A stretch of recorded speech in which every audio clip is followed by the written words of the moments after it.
Tech Talk with Matthew Dickerson. Matthew Dickerson. Tech Talk.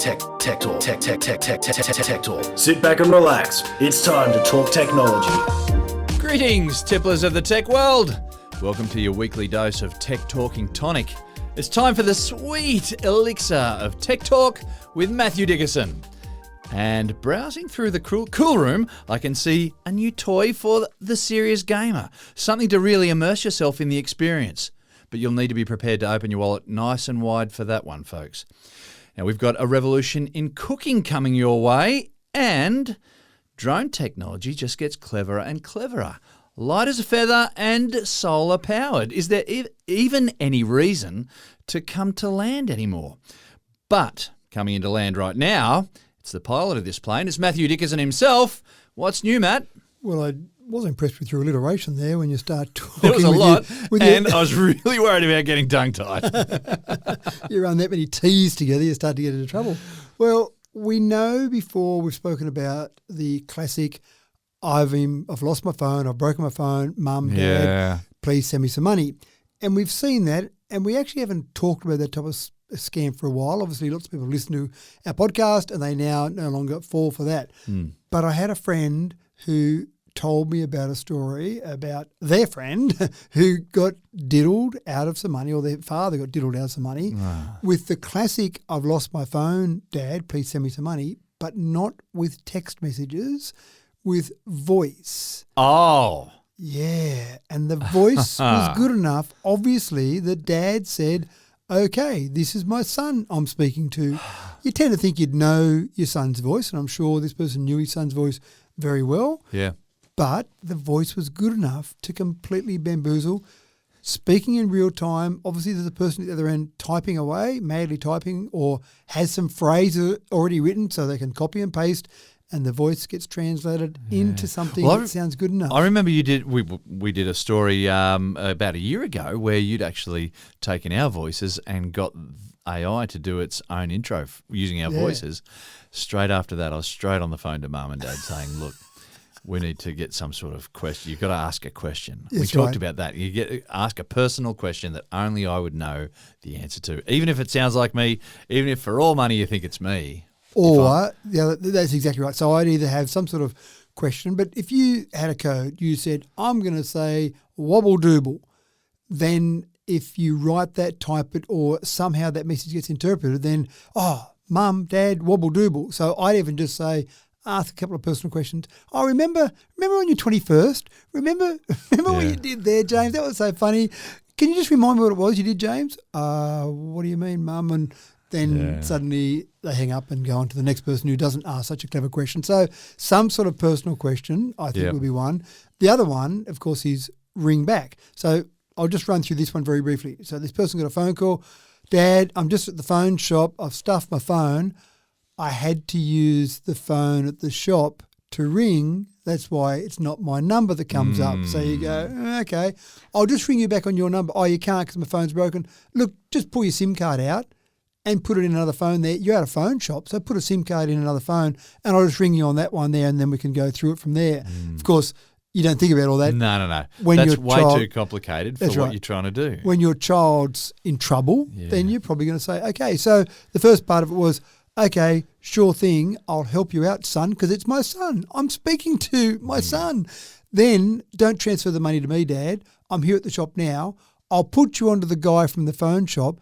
He'll tell you his bank details so you can just transfer the money and then I can walk out the door with the phone. I'll get it sorted out with you later. Okay, so another voice comes on. May well have been the legitimate person's voice. Yeah, how you going? Yep, I've got your son X here, whatever the son's name was, and I'll just give you the details, transfer the money, thanks very much. He rang his son maybe a couple of hours later. How you going? You got it all sorted now? Got sorted what? Yeah, the phone. What do you mean? I just spoke to you a couple of hours. No, I'm speaking to a couple of days, Dad. Yeah. And then the penny drops. Yeah, well, the penny didn't drop. The big bunches of cash dropped. Yeah, goodness me. I don't think that person will get their money back because if you do a transaction on credit card, there is some protection in place. If you do a direct transfer, which would have happened here, I'll give you my bank details. You've just talked to your son. I'm the trusted person in the phone shop that your son's just handed the phone to. oh, okay, I'll transfer that money to that bank account. So it's long gone, I would suggest, that money, but it's just another one to be aware of. Yeah, and goodness me, like, I mean, anyone who's ever been broken into, there's that feeling of being violated and that someone has rifled through your personal things. In this case, that feeling of anger and frustration that how dare they go and steal my son's voice and lure me down into a trap. Yep. With my son's own voice. Yeah, it's pretty scary. So be aware of that one now. So it's not just the text messages. Don't we live in a new world, yeah? Yeah, we do. All right, well, we better get stuck into our stories for this episode. What a pain it is to lose your voice. Simple responses to questions or basic instructions become frustrating and near on impossible. Well, Apple has heard your complaints loud and clear and developed an app that, with the help of a little AI, will give you back your voice in an emergency and speak for you at request. Matt, this voice cloning app is a nifty little idea, but we've just had a conversation about how dangerous it is. And you're right. And I wonder about how specific this particular problem is. So here I am, and I get this app on my phone that It's very niche, isn't it? It is. I can record my voice while I can still talk, because at some stage in the near future, my voice won't be operational again.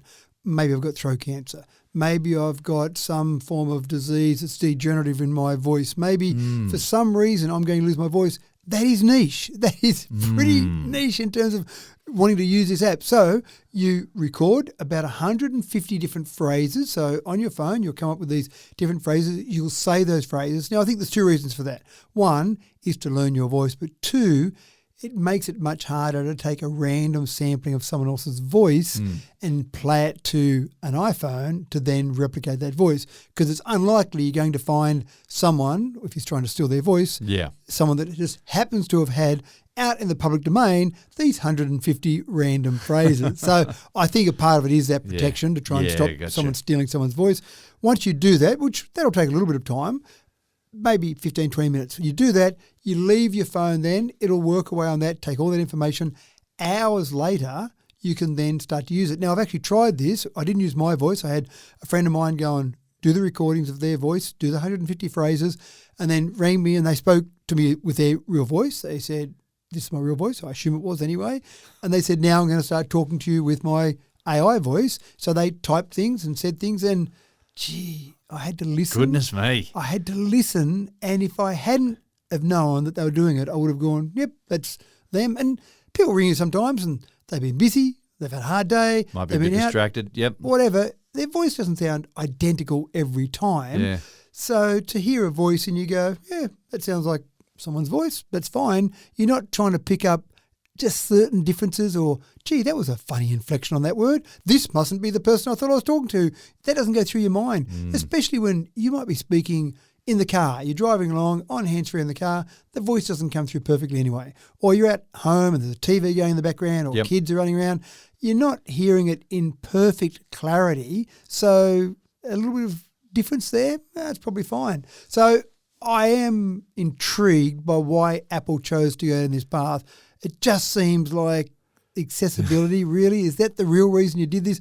It sounds like an interesting reason. It sounds like they thought about, we can do this, so we're going to do it. I think let so. Other people work out why they're going to use it, perhaps. Well, maybe that's part of it, but also they probably went, well, hold on, the only reason you do this is for some sinister purpose. So what can we come? Oh, I know, accessibility.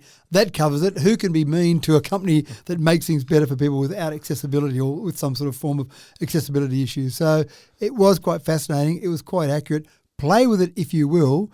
I'm just not sure how I'm going to use it on a day-to-day basis, but play with it if you will and see how you go with it.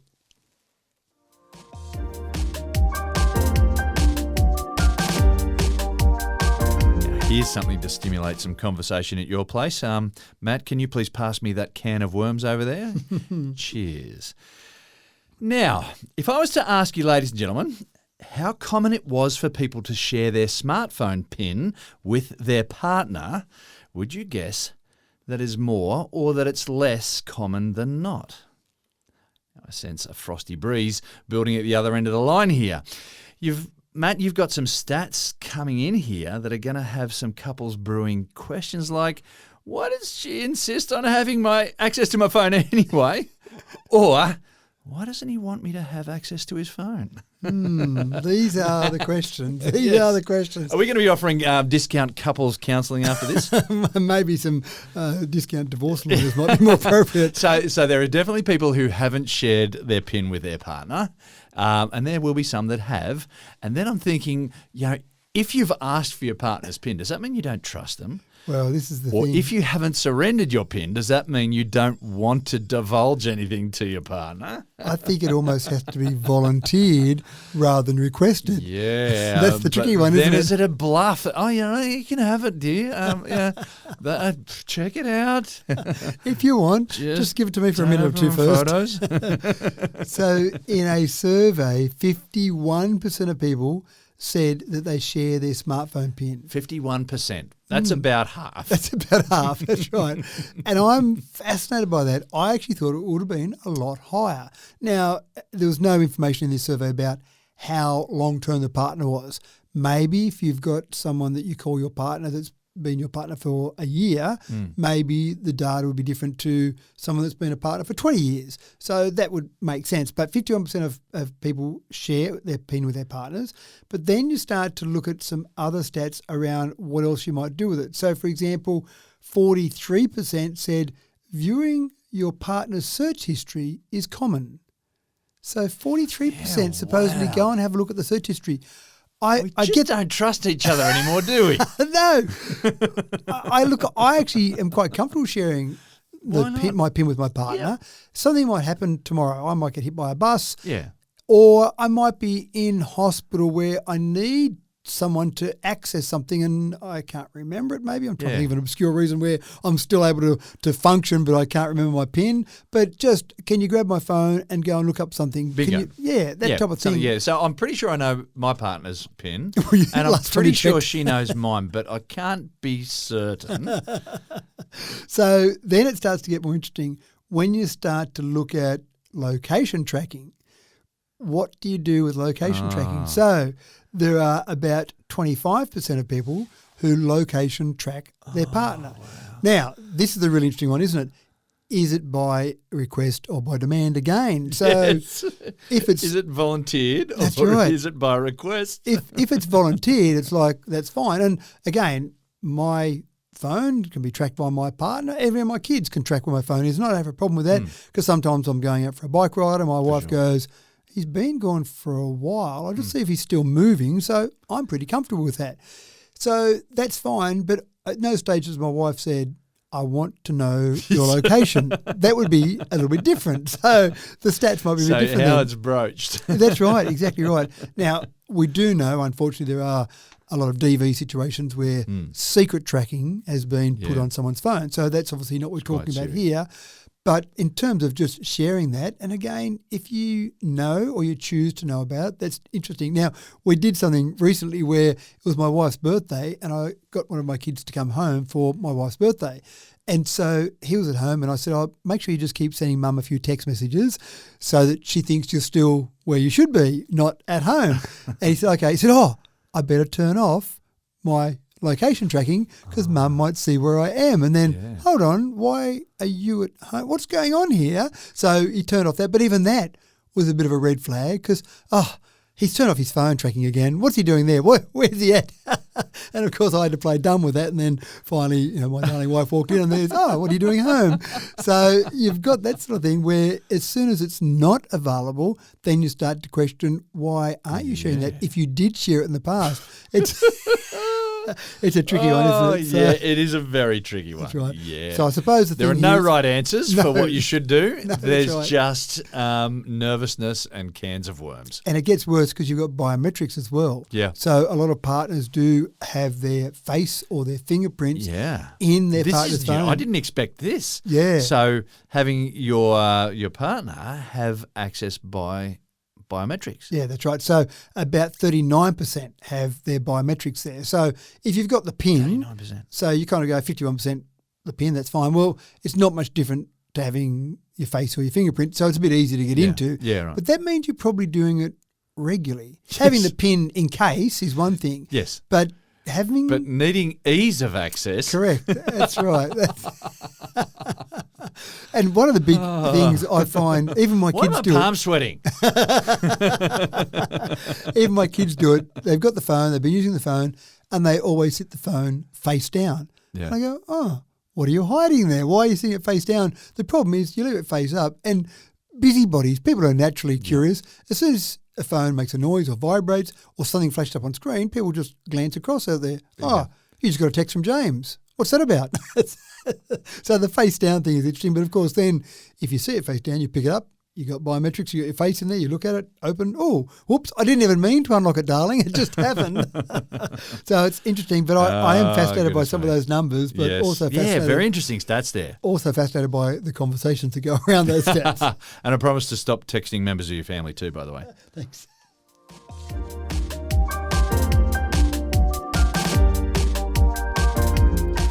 Keeping people safe through the Olympics has got to be a security nightmare. Enormous hordes of a mishmash of people from all walks of life and the eyes of the world looking on. It's a big chance to make a political statement for whatever cause is your flavour. So scanning the vast crowds to identify and isolate threats, well, that's got to be a tough gig. Probably an ideal job for AI, Matt. It is indeed. And France has had some major terrorist attacks. In fact, if I go back to the 7th of January 2015, I landed in Paris on that day with my darling wife. We were on a holiday and we saw a lot of police cars going around as we were going in from the airport into Paris. And we didn't think much of it. We thought it was a bit strange, but that just happened to be the day of the Charlie Hebdo attacks. 12 people were killed at the Charlie Hebdo attacks. That was a big deal. It was a big deal, and the lockdown around Paris was actually pretty intimidating. We saw a lot of what I thought at the time were young kids. They certainly looked very young compared to me, but young kids on corners standing there with guns that looked pretty scary to me. And their fingers were just near those triggers there. So you really just look straight ahead. I didn't look sideways too much. One advantage was we found getting into various tourist attractions was really good because everyone was staying away. Everyone was very concerned after those attacks. And, of course, the people had all the Jesus Charlie, I am Charlie. Yeah. And we actually joined in a big, I don't know if it was a protest or a solidarity march, with a solidarity march just outside our motel. So we went, let's go and join in because, let's support the whole movement there. Yeah, but it really was the reaction from Paris, from French people, was extreme. But again, they felt like they were under extreme attack. We've already seen with these Olympics so far, there have been some incidents that have been... Just some violations, personal violations. Correct. Thefts and violations and a whole range of things. And that's really just, we're recording this before it's actually even started. So once it starts, it might get worse. So you've got a lot of activity from a security perspective happening, but AI has been called into the picture to help out. Over 1,000 or thousands, actually, several thousand CCTV cameras are monitoring so many different areas of Paris, and they've got real-time AI video surveillance. So they're looking for certain things. They're looking for weapons. They're looking for fights breaking out. They're looking for unattended luggage. That'd be a pretty scary one, especially considering that you'll have people milling around things like the Eiffel Tower. Yeah. Imagine an attack on the Eiffel Tower during the Olympics. If ever there was a time, I'm not giving advice here, by the way, if ever there was a time to attack that, then when there's huge crowds milling around, that would be a time to try and attack that. Arc de Triomphe. Or so many places, I suppose, that you could think of that you could make a real statement to the world if that's what you wanted to do. So they are using AI. They're using a lot of cameras around there. And again, some people are concerned, and I must admit, I'm just careful what I'm about to say here, but I don't really get some of the human rights organisations that are very concerned about this. I have this feeling that the safety of the crowd is more important than maybe some breaches of privacy. Some personal privacy, in an event like this. Yeah. And maybe some of the human rights watch organisations are saying that this is a concern because it'll be permanent, that AI will be employed across the city forevermore in a day after this one event. But I'm pretty confident that they're not going to throw all these resources in just an average day in Paris or an average day in France. So I'm saying my view, my personal view here, not a technology view, but is that I'm okay with some of those privacy breaches if it keeps the crowd and the community safer during this If time I know frame. that I can head off to the main stadium and know that I'm going to get home safely as well. Yeah. It'd probably be worth it, I think. Yeah, that's right, because some critics are saying it violates the GDPR and the EU AI Act. So there's some discussion around all of this. Hopefully they'll be able to run it for the Olympics and then they can have the arguments after the Olympics. Yeah. But it's something that we are just seeing so much technology in so many different areas. The Olympics, obviously, a classic sporting event that's been going for over 100 years. It just needs these levels of protection now to make sure that athletes and spectators are safe while they're there and can come home again. Absolutely.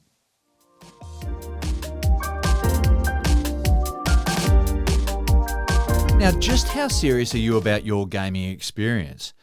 How much would you be prepared to pay to make your simulated F1 experience, for example, that much more real? I mean, if you're going to beat Max Verstappen, then you need to level the playing field. You're going to need the very best gear.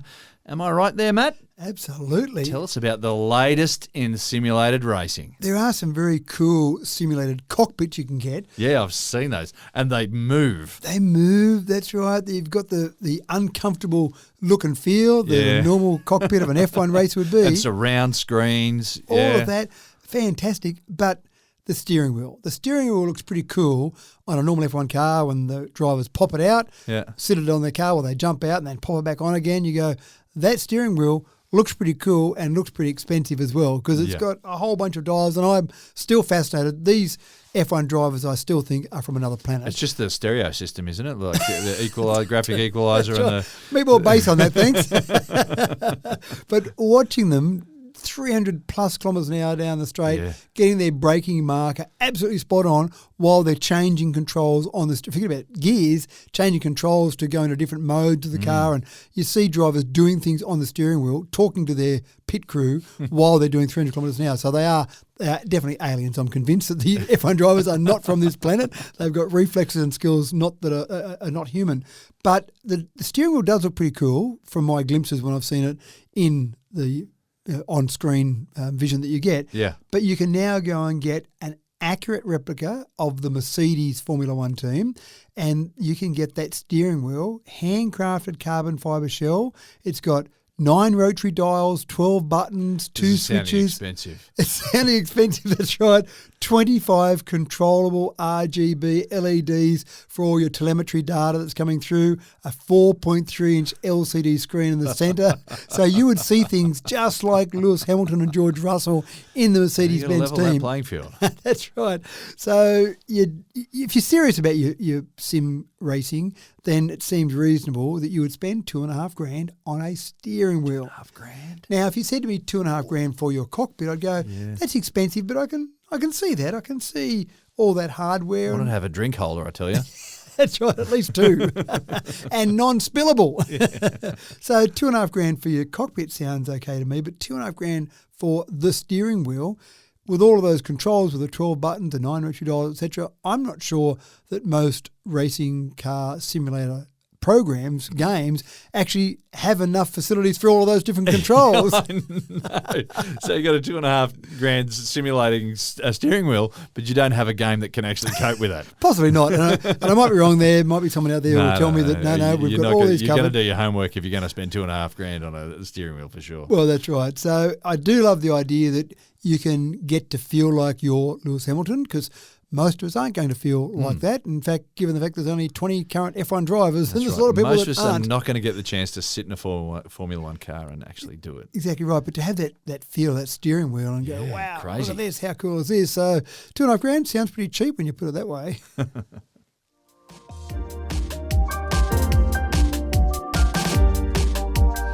Now, smart home cameras have become very popular in recent years, but of course, the peril is that a hacker may gain access and therefore be able to identify members of the household. And it's worrying because it's never going to be for honourable purposes, of course. So the latest in home smart camera tech is quite a clever little trick. Human forms will be converted to stick figures. Completely unidentifiable and potentially quite comical, Matt. I'm confused. I'm very confused about this. This is the researchers at the University of Michigan have decided that this is a way to solve some of the privacy issues. So we know we've done stories where hackers have gotten into cameras in kids' rooms, in the household, whatever. It's a terrible, frightening concept. It is. Someone out there randomly, or worse still, someone out there randomly transmitting it to the rest of the world of me walking through the house in my underpants while I'm trying to find my pants. So it sounds pretty bad. So replace them with stick figures. But the reason most people have cameras in their house or around their house is so that if someone breaks in, they can say, oh, look, I can identify them. So now we'll have, can you go and find a stick figure that looks just like that? Now, I'm assuming that at some point you can say, okay, turn off PrivacyLens and then see them, because I just don't understand the point otherwise. But then if I can turn it off, then if a hacker gets into my system, then maybe they can turn it off as well. So I'm confused. I love the technology. They've done a really good job.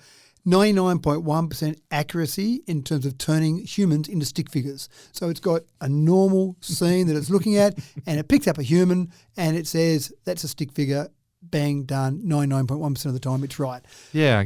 Great technology, but then again, I'm just confused about a whole range of things after that. Now, I do like the concept in some areas where they talk about the fact that when you've got things like autonomous vehicles or drones or even some public safety devices, then they can sanitize the data so you're not identifying humans. So I like that idea. Yeah. If it's in an autonomous car, it's just going on going stick figure on your left, stick figure on your right, not identifying who those people are or what they look like. So I get it in those situations. A drone delivery, it's delivering a coffee to me and it just sees a bunch of stick figures as it goes along and gives it to the right stick figure, presumably. I'm the stick figure that looks like I need a coffee. With a mustache. Yeah, that's the one. So I do like sometimes where people just do create stuff because they can. Maybe they did that in this case and then said, how do we come up with a practical purpose? I understand the sanitization concept, but I just don't understand how am I going to identify the bad guy as a stick figure. Police line up, put the privacy filter on. That looks like the stick figure that I saw.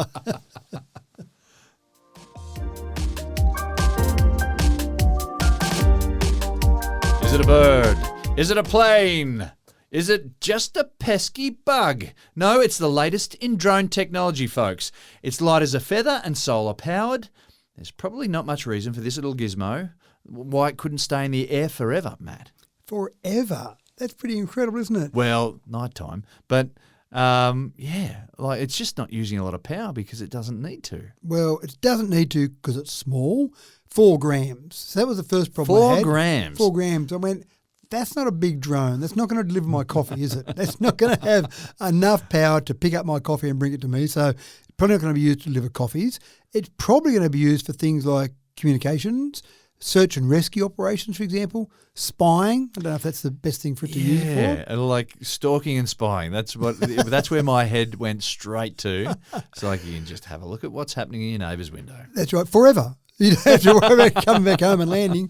So it's 4 grams in mass. Till they get savvy and with a fly swat or something. Maybe that's it. It's got tiny solar panels, and they've done a couple of things that are quite clever.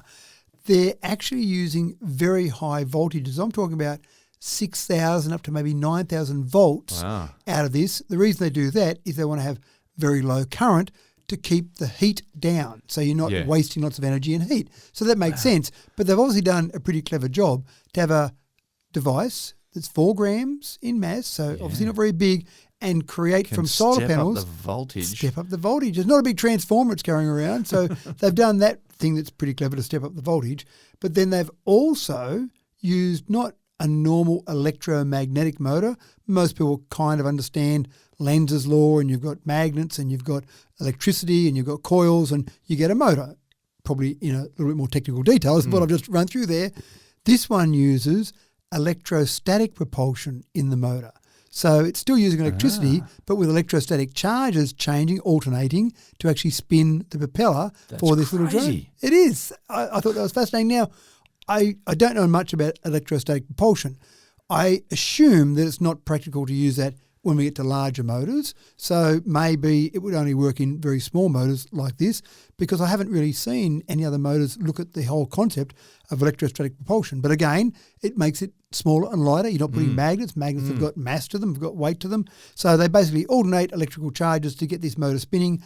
A little 10 centimetre rotor on top. So its full diameter is 10 centimetres. So not that big, as you can imagine, but big enough you'd probably notice it if it was spying on you. If it's hanging around the window at the front of your place, you'd go, I can see that there. It's only 4 grams, but I can see that there. Where they're at the moment is it can carry a payload of about 1.6 grams. So you've got to have your camera, communication device, whatever, pretty small. Yeah, no bigger than 1.6 grams. Yeah, that's for the moment. But they believe with this same model, they can get to the stage where they can carry 4 grams on a drone model, but 30 grams on a fixed wing model. So again, fixed wing, you've got a little bit more space to put your solar panels there, so a little bit more power you can generate.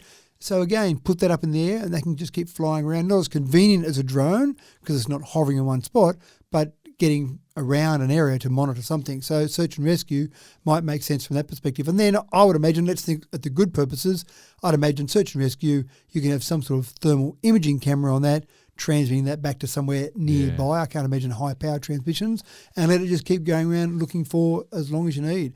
Don't know what they happen. You mentioned nighttime. Don't know what they have happen after the sun goes down. Maybe they've got some other way of harvesting radio signals for enough power. I can't imagine you've got a very big battery on there to store the power to keep you going throughout the night. That'd be interesting, but most drone operators know that their time is limited while they're using their drone before they have to bring it in and recharge or send another one up. And I'm thinking, you said 10 centimetres? That's the size. Yeah, so a small bird. I'm just thinking about what sort of birds might want to try and catch this and eat it. But this certainly presents itself as a possible meal. It does, but it's big enough you'd notice it. 10 centimetres of a blade spinning, you're going to notice that somewhere. So it's not so tiny. The payload might be small, but the propeller, you're probably going to notice that somewhere. Yeah, so fair enough. Quite fascinating where we're going, though, in terms of just all sorts of different technologies to be combined to come up with something like that.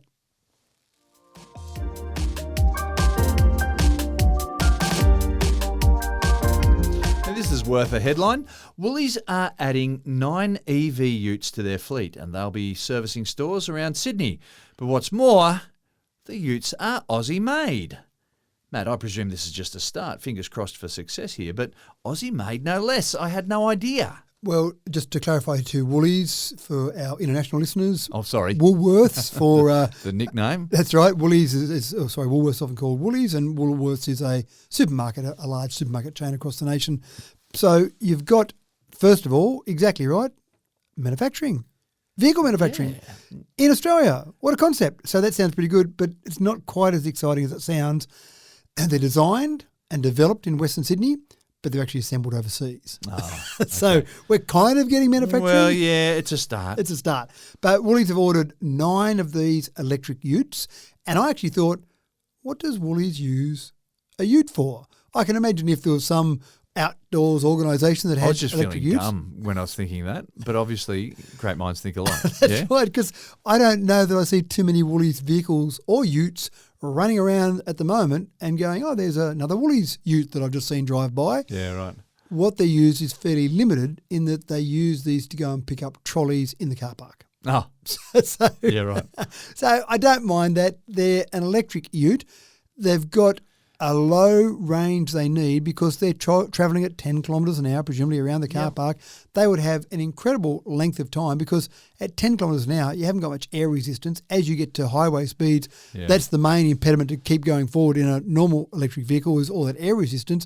At 10 kilometres an hour, there's not much of that. But the other thing is they've got a lot of idle time, or you've got to turn the thing off and turn it on again, Yep. And so if you're electric, you don't need to worry about that idle time. Don't worry about that. And a lot of car parks for supermarkets are underground or undercover at the very least. So you've got all those fumes and stuff. That's right. Yep. But again, you've got lots of cars in the car park anyway. But this is just something else to add to it. But it does. It'll be a lot of that stop-start.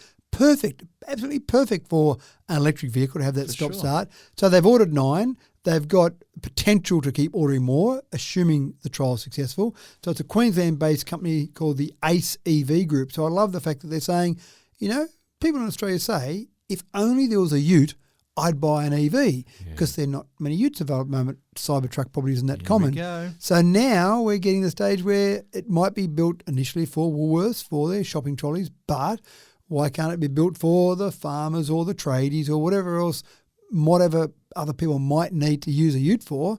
So step one, fantastic. And it's been a while since we've had manufacturing here, 7 years since we lost Toyota, Ford and Holden from our manufacturing shores.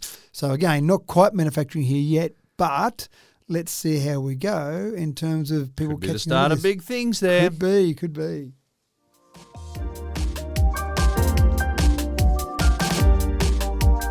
A cooktop needs so much energy to do its job.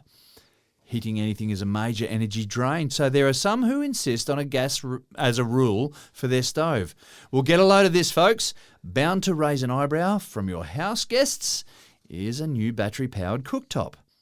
Matt, is this thing going to have the guts, or is it going to be exclusively just for warming milk? It might be just for show and tell, who knows?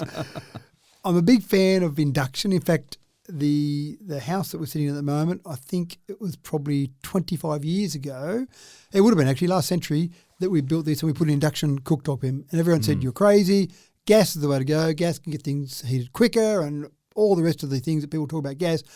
I was never much of a fan of having a flame with kids in my home. I'm never much a fan of just burning stuff inside the home. So when induction, I love induction. I think it's fantastic. And it does heat up things pretty quickly. The stoves are still a bit expensive, but I'm surprised that we're 25 years later and we haven't all changed over to induction. But again, they're still pretty expensive. One of the issues that we're seeing as we go forward with electrification of the world is some people are concerned about some of the things in their household being electric and then not having access to electricity, grid outage, power failures, whatever. And I do know people who go off the grid. They're very proud of the fact they go off the grid, but they go off the grid by doing things like having a gas cooktop. And you kind of go, well, does it kind of defeat the purpose of going off the grid to then have to use gas?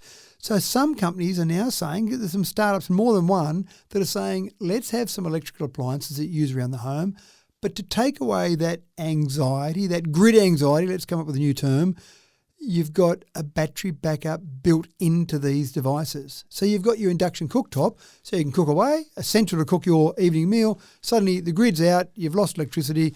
Luckily, I've got my battery backup in my induction cooktop to keep cooking my meal. How about that? Yeah. It seems like a bit of overkill for a cooktop, but absolutely I can see this with a fridge, for example. For sure. If I can't cook my meal, I'm probably not going to starve to death in the time it takes for the grid to come back up. But in my fridge, it might be a bit of a pain if my fridge goes down and then I have to throw out stuff that might have sat there and started to warm up a little bit. So different items around the house. Well, doomsday preppers have got to predict sort of prepare for the end of the world too. So, yeah. Well, the problem is they might only last a few hours because the battery's not going to last a long time. Yeah, but you can get charges, I guess, somehow, solar power charge. Yeah, maybe. Yeah. So you're getting now a range of appliances that are not yet available, but again, startups are out there designing and prototyping these where you'll have batteries built into different things. Now, of course, what you can do is then feed those back into your house and use them as batteries for your house. And I thought about that. I went, well, why wouldn't I just buy one battery and plug that in for my entire house rather than have individual appliances? I suppose the main reason you do it is you've got a bit more control over that appliance. So my battery on my fridge is more important, so I want that to be prioritised rather than just I can still have the lights turned on. I don't care if I'm in the dark. I'd rather my milk was okay in the fridge. So I don't know. There's some products I look at sometimes and go, wow, that is a winner. That's going to be, everyone's going to have that tomorrow. And there's other products like this one that I go, that's interesting. I wonder if that'll really take off as the must-have product for someone building their new home tomorrow. And I like the concept. It's interesting, but I just still feel like one big battery to have as my house power or to get that extra solar power I'm generating as opposed to batteries distributed around the house. We'll just have to see how this thing catches on. Exactly right. It'll be interesting.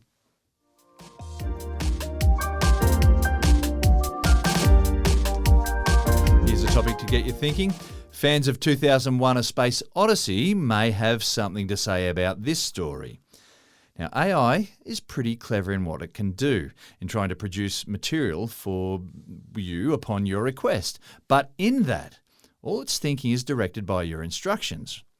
The question is, will AI ever develop its own true consciousness? Well, Hal? that's the question. Because what is consciousness? That's an interesting question. It's a really mysterious aspect of human experience. It seems pretty basic, you would think. Well, it's about self-awareness, isn't it? Oh, see, I don't Perhaps. know. If you say so, that's fine. But someone else might have a different Yeah, interpretation. Okay, all right, okay. We'll debate that term, but yeah. And that's the thing. So, for a start, what is consciousness? Can AI develop consciousness? And this is the real question. Now, I remember one of the fascinating things that I remember from computer science at uni were more about the abstract rather than the programming. The programming got a bit tedious sometimes because it was always an assignment the next day that you had to have done. So it was like, get this thing done. But one of the things I remember from uni was the Turing test. Back in 1950, Alan Turing came up with this concept, and I think they used to call it, or he might have called it, the imitation game, but it was known as, or is known now as the Turing test. And the idea is that if you have a person that communicates with another person or a computer, but communicates with them via text. So the idea is that behind a wall, you've got a person and a computer, and you can type something and they can type something back to you. If you can't tell whether the answers coming back are from the person or the computer, then that computer can think. Now, that was Turing's test back in 1950. And the idea there was that, well, we can't have someone talk to us because there's no computer that can do that, but we can have a computer type back to us. And then I started thinking about the modern world, and I went, well, you've got lots of times you're typing back and forth, maybe on social media. I have lots of conversations on social media with people, but I've never talked to them. I just have text exchanges back and forth. Wow, is that a person I'm having those exchanges with, or AI? And of course, now we know that we've got AI that can produce a voice. So you could legitimately have a conversation now. And I think already as we stand today, if I had a conversation with something like ChatGPT or a human, it would be very hard for me to distinguish which of those two was with a human and which was with an AI tool. So it's interesting. And I've tried with ChatGPT asking about emotions and feelings to try and see if it can be obvious to me that, no, I'm dealing with something that has no empathy, no understanding of feelings. But the answers you get are still the type of answers you would get if someone was just being politically correct and very nice, rather than getting raw emotion. But there are people out there that's how they communicate. Yeah. So do we have consciousness? Will we get that? Will computers feel? Will computers possess a sense of self? I don't know. Maybe they do already. So mimicking brain function is the real challenge here for anyone that's designing AI. We've already agreed many times in the past that the brain's pretty clever and we do some pretty clever things. We do. Even though we don't really understand how that works completely. Getting to the stage where a computer mimics that, if the responses sound like that, what's the difference between fake it until you make it? Someone says, I want to be really nice to this person, I'll just pretend and say nice things, compared to AI giving me answers that it thinks that makes it look like a human. Yeah, it's a scary area, isn't it? It is a very scary area. Once we get AI that can talk to us and we can't distinguish the voice, once we can get answers that come back that basically look like the answers, probably the only way the other way you'd be able to tell is that AI answers you get back are always accurate and full of information. So everyone's got that friend that's a know-it-all, but you can stump them sometimes, whereas I'm not sure that you can stump AI because it's got access to, like everything. So, what year did the Berlin Wall fall? Well, my friend who's a know-it-all might get it pretty close, but AI would know exactly the date. So we're just going to have to learn how to be really discerning. And I think, it comes down to what answers are real and what answers have got unreal information that have been scanned from a conspiracy website, for example. Yeah. Well, and that's an important part as well. But how do we know that? Because how do you we're know? relying on the information that comes.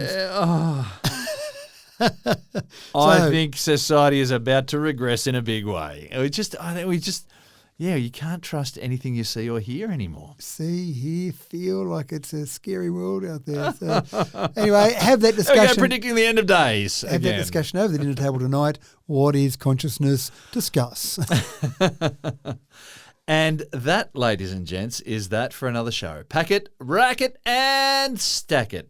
Thanks for another cracking tech talk, Matt. Well, I do have to go and record my 150 phrases now, so just in case something happens to me, I'm covered. But also, maybe I could live on forever then. I could live on as an AI forever. Tech Talk can go on forever and ever and That's ever. right. Fantastic.